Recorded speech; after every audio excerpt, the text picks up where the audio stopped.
Hey guys, for today's video, I'm going to be doing a little guide on how to choose a main. This video is obviously geared towards newer players, so if you'd consider yourself a pretty experienced player, it's likely that you already know almost everything I'm going to say. Basically, I'm going to give a quick description of each hero, so new people looking for their first main, or even a new main, could find it interesting, and it may help you decide which one to start repping up. A lot of players coming into For Honor have difficulty choosing their first hero to main, and with the roster now up to 18 unique heroes, it can be hard to understand each individual playstyle and know which one you'd have the most fun playing. Of course, the only real way to know if you'll enjoy a hero or not is to play him or her.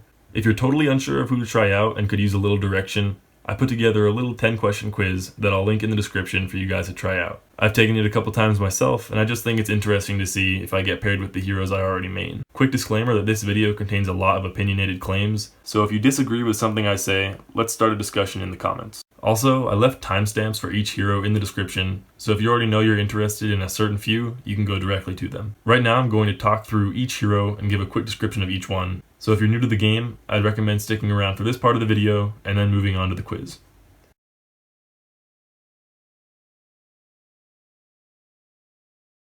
The first of the Vanguard class is Warden. Warden was one of the two most recent reworks and has had some pretty controversial changes. Before the rework, Warden was almost totally reliant on top lights, zones, and the shoulder bash, but now has a few more options to bring a bit more variety to his kit. Some of the more notable changes are that now he has an unblockable chain finisher and is able to do a dashing heavy which allows him to cover ground quickly. Despite these changes, Warden's moveset is still somewhat small and should be easy to pick up by a newer player. One of my favorite things about Warden is his extensive customization. In my opinion, he has the best armor and weapon options in the game as far as aesthetics go, which makes him super fun to customize and create your own unique look for the character. Next we have Raider, who also has a fairly limited moveset, but in his case, a lot of the combos depend on getting into the head of your opponent and playing mind games to land hits.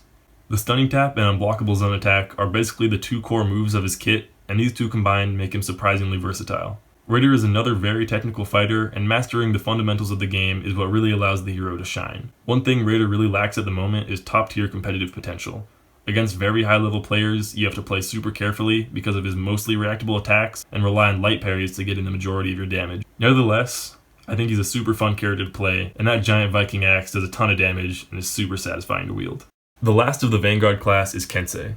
Unlike Raider and Warden, Kensei has one of the most diverse movesets in the character cast. With multiple game mechanics in his arsenal, including unblockables, uninterruptibles, and a bash, Kensei has an answer to almost every situation you would run into. As a result, he has competitive potential in each of the current game modes and is often a pick in the competitive scene. One of the advantages to playing Kensei is the ability to play very unpredictably, and to use your variety of options to keep your opponent guessing. While not on the same level of Warden when it comes to customization, in my opinion, Kensei offers the best aesthetics of the samurai faction and provides the player with plenty of room to make him unique. Peacekeeper is one of the fastest characters in the game, which makes her pretty strong in duel as far as console matchups go. While she doesn't have a lot of openers, her zone attack is one of the fastest in the game and can be soft-feinted into a bleed light for a decent amount of damage. A good Peacekeeper has to play patiently and look to interrupt the opponent as well as play unpredictably. New players will sometimes even have a hard time blocking Peacekeeper's neutral lights by themselves, which makes her incredibly strong at low-level play, but as you get into higher-level matches, playing smart and using soft feints to confuse the opponent becomes much more important. Along with all the other assassins, the combination of reflex guard and low health pool makes her somewhat difficult to use in 4v4 modes, and will usually force the player to adapt a completely different playstyle for team fights. Her customization is decent, but probably my least favorite as far as aesthetics go for the Knight faction. An assassin class of the Vikings, Berserker, relies heavily on keeping pressure on the opponent with his infinite chain by mixing up heavy feints into uninterruptible lights, guard breaks, or committing to heavies when it's least expected. With the combination of fast lights, the ability to trade damage, and the use of a quickly accessible unblockable, Berserker can be quite formidable in duel and brawl modes. Although, as with the other assassins, his comparatively low health pool, reflex guard, and possibility to be outdamaged in trades can make him rather ineffective against coordinated teams. To me, the customization falls right in the middle of the group and does have some potential for deeper customization at a higher rep.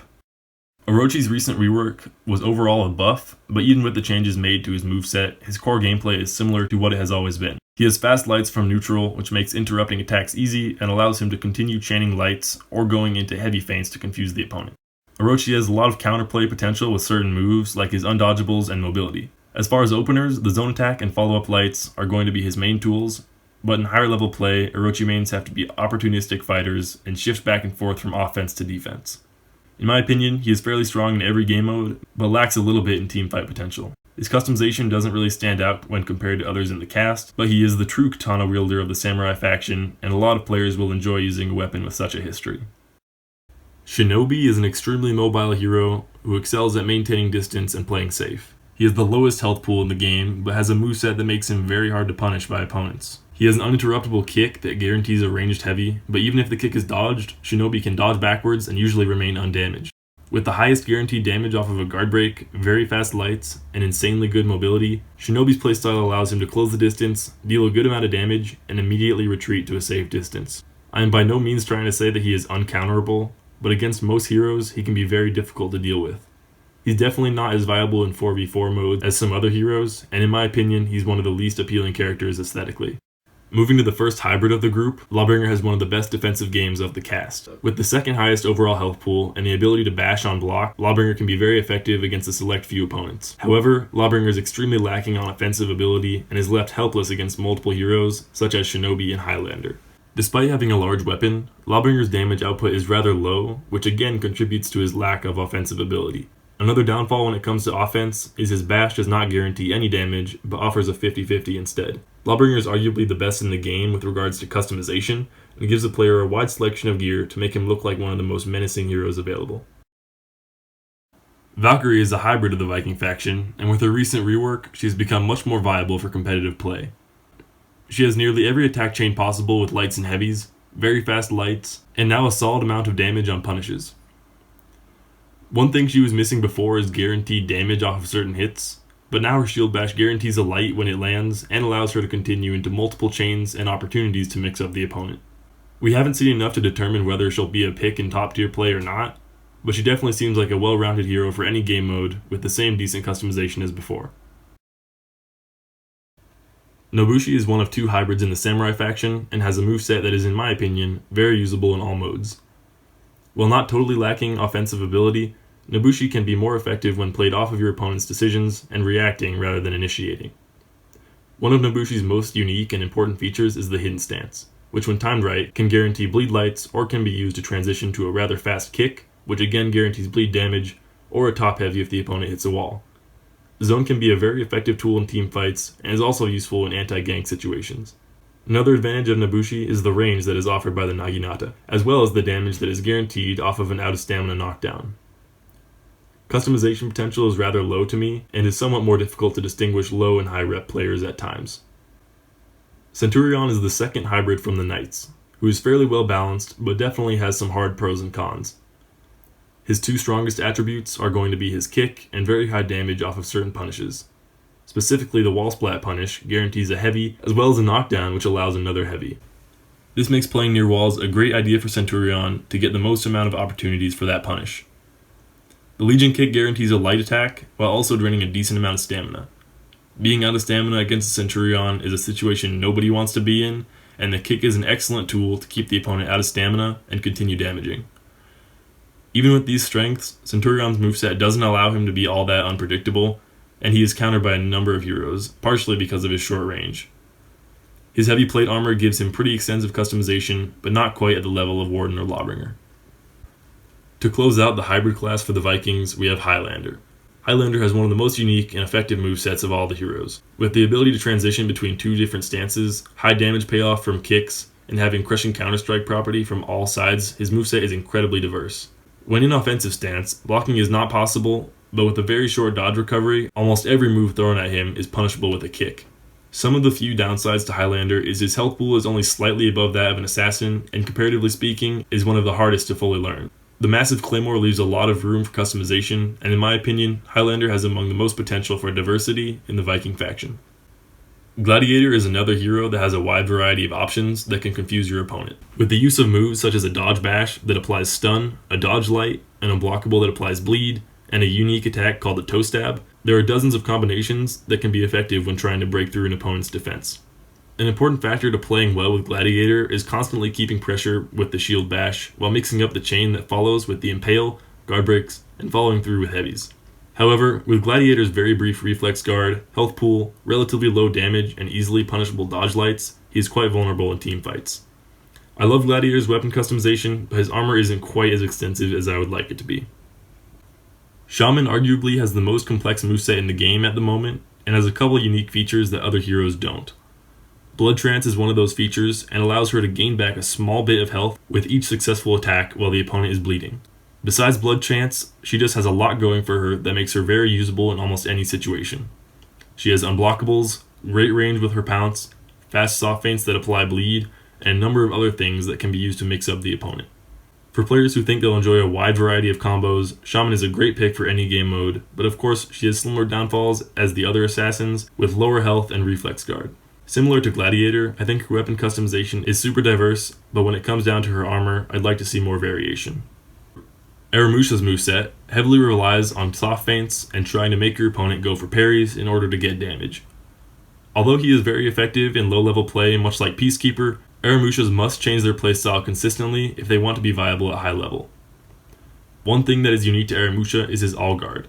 If the opponent throws out an attack that connects during the all guard, a couple cool options open up. From an all guard block, you can either go straight into a top heavy, an unblockable from either side, a pommel strike with stun and small amount of damage, or a kick that sends the opponent a good distance away for a potential wall splat. With strong parry punishes and an easily accessible unblockable, Aramusha can be a blast to play. Even without high level customization, Aramusha has one of the coolest looks of the samurai, which can be taken even further when leveling up. Conqueror is the heavy of the knight faction, and is incredibly strong in duel and otherwise. You'd think as a heavy he would have slower, high damaging attacks, but that's just not the case. He is one of the fastest and most usable shield bashes in the game, which guarantees a light, and can start an infinite chain of lights, heavies, or a mix of both. Conqueror is unique in the way that he cannot feint attacks by pressing B like the rest of the cast, but feints attacks by going into an all-guard stance. If you block an attack while in that stance, it guarantees a heavy with decent damage, which again can initiate the infinite chain. Similar to Centurion, he is very dangerous to be out of stamina against, and similar to Berserker, he has a harassing type of playstyle that constantly puts pressure on the opponents. Some people really like his aesthetic, but in my opinion, the flail doesn't allow quite the level of customization as other weapons, and his variation in armor is only decent. The second heavy of the group, Warlord, is rather similar to Conqueror in the sense that they have the same health pools, a large shield, and much of their moveset relies on a bash. A few of the main differences between the two is that Warlord has hyper armor towards the end of each heavy, and does not have an infinite chain. Warlord's moveset is also much more limited than Conqueror's, with his all guard only sometimes guaranteeing damage. This leaves him with only a few viable moves, especially in duel. The headbutt is a fast bash that can be safe to open with, and running away in order to get the shield charge 50-50 is another extremely effective strategy. Another perk of Warlord is his throw distance. Warlord can throw the enemy very far in all directions, and is among the best at ledging opponents. Much like Gladiator, his sword and shield offer many avenues for unique customization, but his armor is somewhat lacking to me. The heavy of the samurai faction is Shugoki. Shugoki has perhaps the most basic moveset in the game, and is often ineffective against most heroes in duel. Despite having the highest health pool in the game, upon the removal of his passive hyper armor, he is left open to increased damage and can no longer trade attacks. Some of the few things that make him unique is the ability to charge unblockable from any side, passive hyper armor, and the Demon's Embrace, which allows him to gain some health back. Where Shugoki truly shines is in 4v4 modes. A coordinated team can almost always help a Shugoki to confirm the Demon's Embrace, which leaves the opponent vulnerable to take multiple heavies and guarantees an elimination almost every time. While many people dislike the Shugoki's look no matter what the customization, there are lots of options to differentiate yourself from lower level players. If you happen to make it this far in the video, then be sure to take that quiz if you haven't already, and it should be pretty interesting to see which hero the system thinks you should play. I know it was a long one, but I hope you guys enjoyed today's video, and be sure to let me know your thoughts down below.